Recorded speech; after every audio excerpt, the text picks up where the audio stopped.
अस्सलाम वालेकुम प्यारे व्यूअर्स, अल्लाह पाक सबको खुश और आबाद रखे। वेलकम टू माय चैनल रोशन पाक कुकिंग।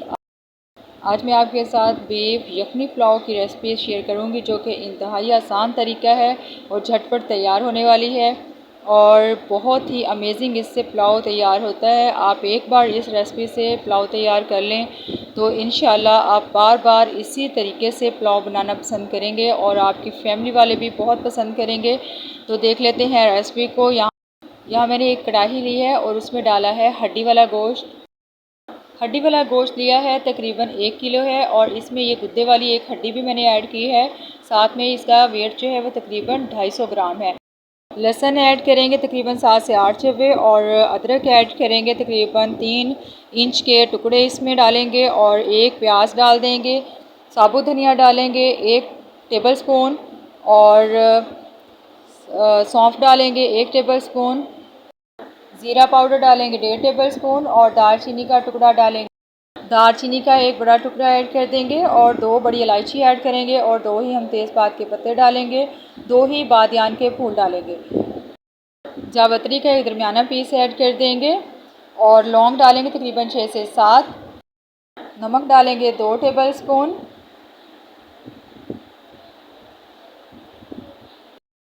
तकरीबन 3 लीटर हम इसमें पानी ऐड कर देंगे। और यखनी बनाने के लिए आपने पुलाव के लिए यखनी बनाने के लिए आपने खड़े मसाले ही यूज़ करने हैं, पाउडर किसी भी चीज़ का यूज़ नहीं करना है। अब हम इसको कवर लगाकर हाई फ्लेम पर बॉयल आने तक पकाएंगे, जब तक इसमें अच्छे तरीके से बॉयल आना शुरू हो जाएं।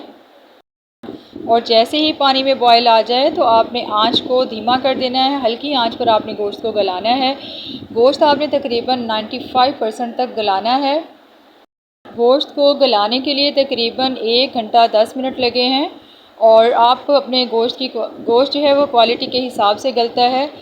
तो आप देख सकते हैं गोश्त बहुत ही अच्छे तरीके से गल चुका है। आप गोश्त को गलाने के लिए प्रेशर कुकर का भी यूज़ कर सकते हैं।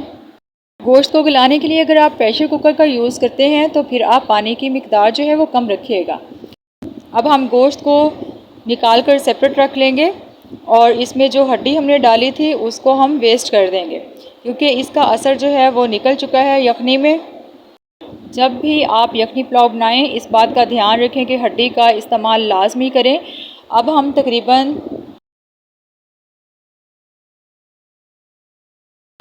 हम लहसुन के जब्बे लेंगे तकरीबन 8 से 10 और 2 इंच के हम अदरक के टुकड़े लेंगे। 12 से 15 हरी मिर्चें ले लेंगे और इनको जग में डालकर इनको ग्राइंड करके पेस्ट बना लेंगे और ये पेस्ट ही हम इसमें ऐड करेंगे यखनी में।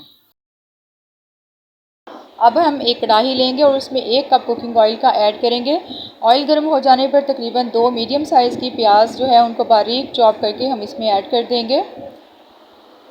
अब इस प्याज को हमने हाई फ्लेम पर फ्राई करना है और जैसे ही ये ब्राउन हो जाए तो इसमें से हाफ़ जो है इसको बाहर निकाल लेंगे, अलग प्लेट में रख देंगे और जो बाकी प्याज बचेगी उसमें 2 टेबल स्पून सफ़ेद ज़ीरा ऐड कर देंगे, 3 तेज़पात के पत्ते ऐड कर देंगे और 1 बातिख़ताई का फूल ऐड करेंगे। 4 से 5 छोटी इलायची डाल देंगे और इनको अच्छे तरीके से फ्राई कर लेंगे। तकरीबन 3 मिनट के लिए इनको फ्राई करेंगे। अब हमने जो गोश्त गला के रखा था वो हम इसमें डाल देंगे और इसको अच्छे से फ्राई करेंगे। हमने तकरीबन इसको 2 से 3 मिनट तक फ्राई करना है। ये बहुत ही अच्छे तरीके से ये देखिए फ्राई हो चुका है और बहुत ज़बरदस्त खुशबू आ रही है। जो हमने उसका पेस्ट बनाया था लहसुन, अदरक और हरी मिर्चों का, अब वो हम इसमें ऐड कर देते हैं। ठीक है, इनको हम तकरीबन 2 से 3 मिनट के लिए फ्राई करेंगे ताकि इनका कच्चापन जो है वो ख़त्म हो जाए। वो आप यकीन करें बहुत ही ज़बरदस्त खुशबू आ रही है। अब हम इसमें दही ऐड करेंगे, तकरीबन 3 से 4 चम्मच आपने इसमें दही ऐड कर देना है और इसको अच्छे तरीके से कुक कर लें। टमाटर डालेंगे 2 मीडियम साइज़ के और काली मिर्च पिसी हुई डालेंगे तकरीबन चौथा हिस्सा चम्मच का। ठीक है, गरम मसाला डालेंगे पिसा हुआ आधा चम्मच और नमक डालेंगे तकरीबन चम्मच का तीसरा हिस्सा और आधा कप हम इसमें धनिया का ऐड करेंगे। अब हम इन तमाम मसालों को अच्छे तरीके से भून लेंगे और जैसे ही मसाले भून जाएं, गोश्त के साथ मिक्स हो जाएं और ऑयल छोड़ दें तो हम इसमें यखनी ऐड कर देंगे। यखनी तकरीबन 10 कप है, इसको हम छान के ऐड करेंगे ताकि जो भी इसमें मसाला जाता है वो सारे बाहर स्टेन हो जाएं। तो अब हम इसको यखनी को बॉयल आने तक पकाएंगे। यखनी को एक बॉयल आने तक आपने पकाना है और जैसे ही यखनी को बॉयल आ जाए तो इसमें हम चावल ऐड कर देंगे।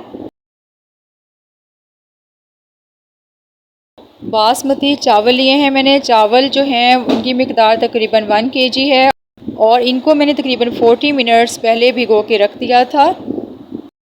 और जैसे ही चावलों का पानी ड्राई हो जाए तो आप हल्के हाथों से चम्मच की मदद से किनारों से इसको हल्का हल्का सा हिलाएं। और उसके बाद इसके बाद जो हमने प्याज ब्राउन करके बाहर निकाली थी, अलग से रखे थे, वो हम इसके ऊपर ऐड कर देंगे और हरा धनिया डालेंगे तकरीबन आधा कप और इसको दम दे देंगे। और आपने दम देने के लिए नीचे कोई पुराना तवा या कोई भी चीज़ जो है वो आपके पास हो वो यूज़ करनी है और तकरीबन इसको 15 से 20 मिनट के लिए आपने दम देना है। और माशाल्लाह से ये लें जी, हमारा बहुत ही मज़ेदार बीफ यखनी पुलाव तैयार हो चुका है। ज़बरदस्त खुशबू आ रही है। इसी तरीके से आप बनाएंगे तो आपको बहुत पसंद आएगा पुलाव। अब हम इसको डिश आउट कर लेते हैं। पुलाव बीफ पुलाव जो है वो इसी वजह से खुशबूदार बनता है कि आप उसमें जो है वो खड़े मसाले यूज़ करते हैं और आपने उसमें पाउडर मसालों का बिल्कुल भी यूज़ नहीं करना है यखनी बनाते वक्त। लेकिन जब आप यखनी बना लें तो फिर आप इसमें जब चावल ऐड कर दें ना तो फिर आप पिसे हुए मसाले डाल सकते हैं। बहुत ही यम्मी सा पुलाव तैयार होता है। आप यकीन करें, एक बार बनाएं तो सब जो है वो इसके दीवाने हो जाएंगे। इंशाल्लाह सब इसको बहुत पसंद करेंगे। बहुत जूसी बनता है इस तरीके से पुलाव इस तरीके से बहुत ही जूसी बनता है। ये देखें गोश्त कितनी अच्छे तरीके से गला हुआ है, बहुत ही। आप यकीन करें कि ये पुलाव जो है इतना ज़बरदस्त बनता है। आपने एक बार इस तरीके से पुलाव लाजमी बनाना है, इंशाल्लाह आपको बहुत पसंद आएगा। और आपने लाजमी जो है मुझे फ़ीडबैक देना है कि आपका पुलाव जो है वो कैसा बना है। तो इंशाल्लाह बाकी सबके साथ मेरा रेसिपी शेयर करें, सबको पसंद आएगा इंशाल्लाह ये तरीका। तो वीडियो अच्छी लगी हो तो लाइक और शेयर लाजमी कीजिएगा। जो चैनल पर न्यू है वो सब्सक्राइब कर दें। आप सबका बेहद शुक्रिया। अल्लाह हाफिज़।